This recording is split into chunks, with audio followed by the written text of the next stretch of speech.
السلام عليكم ورحمة الله. ازيكم حبايبي؟ عاملين ايه؟ جايبه لكم فصل الخريف والملابس بتاعته. طبعا حاجات القط الجميلة دي العملية جدا، سهلة الحركة فيها، تقدري تتحركي براحتك.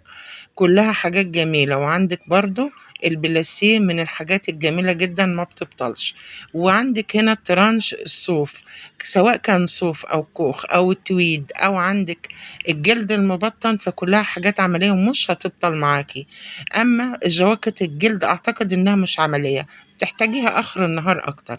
عندك الهودي وعندك الأوفر سايز، كلها حاجات جميلة جدا ومريحة في فصل الشتاء إن شاء الله.